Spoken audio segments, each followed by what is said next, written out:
कभी सोचा है कि कैसे किसी भी मशीन के पुर्जे मतलब पार्ट्स एक दूसरे के साथ बिल्कुल सही तरीके से काम करते हैं? जैसे कि कार का इंजन जो बिना रुके हजारों बार घूमता है।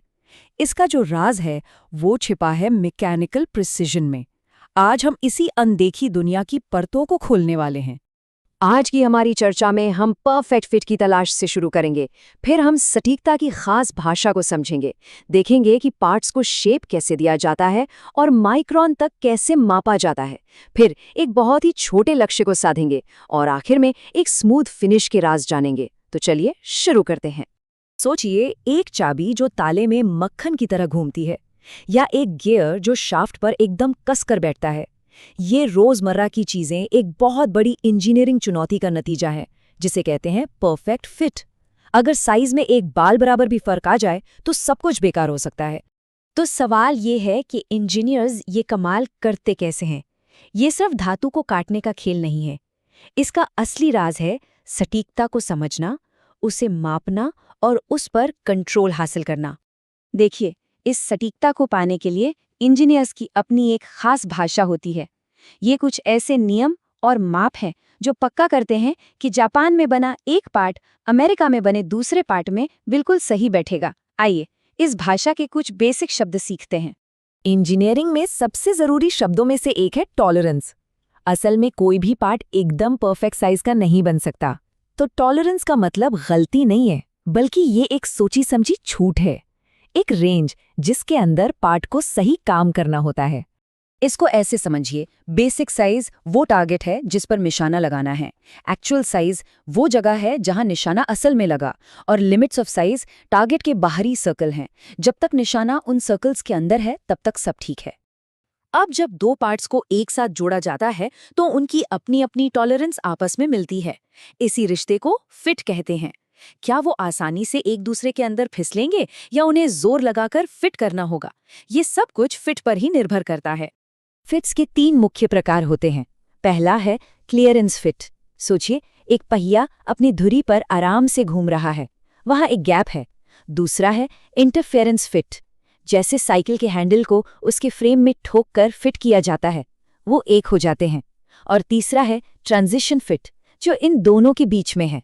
इसमें थोड़ा गैप भी हो सकता है या थोड़ी कसावट भी। तो अब हम इसकी भाषा को समझ गए हैं, तो चलिए वर्कशॉप की तरफ चलते हैं। इतना सटीक फिट बनाना एक सफर जैसा है जो धातु के एक कच्चे टुकड़े से शुरू होता है। ये प्रोसेस सुनने में तो बेसिक लगता है, लेकिन इसमें बहुत हुनर चाहिए।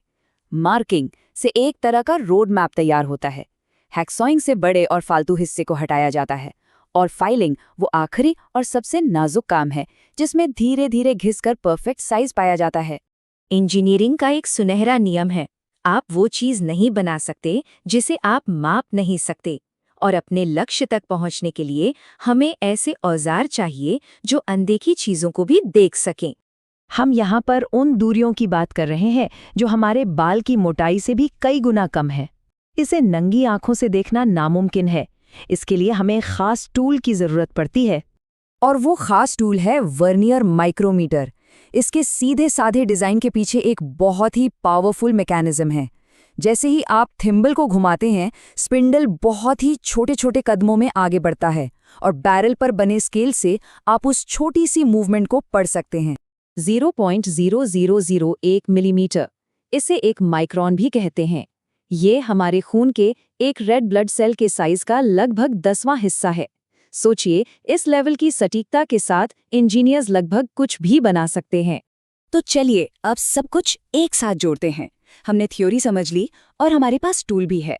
अब बारी है एक असली चुनौती की, एक ऐसा स्लाइडिंग फिट बनाना जिसके लिए अविश्वसनीय सटीकता की जरूरत है। हमारा टारगेट है प्लस या माइनस 0.04 मिलीमीटर। ये एक नॉर्मल प्रिंटर पेपर की आधी मोटाई से भी कम है। इसी छोटी सी रेंज के अंदर रहना ही कामयाबी और नाकामयाबी के बीच का फर्क तय करेगा। इस टारगेट को हासिल करने का तरीका है एक बहुत ही ध्यान से किया जाने वाला काम। पहले फाइल करो, फिर साफ करो, फिर मापो, और फिर से यही करो। ये कोई तेज प्रोसेस नहीं है, ये एक धैर्य वाला काम है जिसमें धीरे धीरे मटेरियल को हटाया जाता है जब तक कि आप बिल्कुल सही पॉइंट पर नहीं पहुंच जाते। लेकिन सिर्फ सही साइज पा लेना तो आधी कहानी है। सोचिए, आपके पास एक पार्ट है जिसका साइज तो परफेक्ट है, लेकिन उसकी सतह रेगमाल जैसी खुरदरी है। वो आसानी से स्लाइड नहीं करेगा। एक परफेक्ट फिट के लिए हमें एक चिकनी सतह यानी स्मूथ फिनिश भी चाहिए। और यहीं पर रीमिंग जैसे प्रोसेस काम आते हैं। एक ड्रिल से आपको छेद तो मिल जाता है, लेकिन वो थोड़ा खुरदुरा हो सकता है। रीमा एक एक्सपर्ट की तरह है, जो आता है, सतह को चिकना करता है और उसे न सिर्फ बिल्कुल स्मूथ बनाता है, बल्कि साइज में और भी ज्यादा सटीक कर देता है। तो आखिर में सब कुछ एक साथ आता है। एक सही आकार का पार्ट जिसकी सतह खुरदुरी हो, वो भी फेल हो जाएगा। एक परफेक्ट फिट के लिए दो चीजें चाहिए, गणित जैसी सटीकता और शीशे जैसी चिकनी सतह।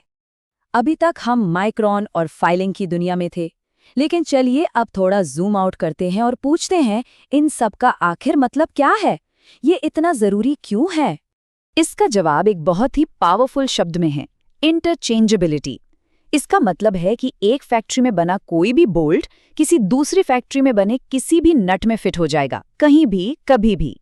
यही वो जादू है जो मास प्रोडक्शन यानी बड़े पैमाने पर उत्पादन को मुमकिन बनाता है।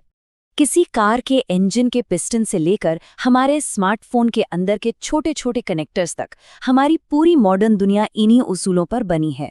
टॉलरेंस, फिट्स और इंटरचेंजेबिलिटी के बिना न तो मास प्रोडक्शन होता और न ही आज की मॉडर्न जिंदगी। तो अगली बार जब कोई चाबी घुमाए, तो उस अनदेखी इंजीनियरिंग के बारे में जरूर सोचिएगा, जो उस छोटे से काम को मुमकिन बनाती है। ये हर जगह है और चुपचाप हमारी दुनिया को जोड़े हुए है, एक बार में एक परफेक्ट फिट के साथ। और ये हमें सोचने पर मजबूर करता है, प्रिसिजन इंजीनियरिंग के और कौन से अनदेखे कमाल हैं जिन पर हम हर दिन भरोसा करते हैं।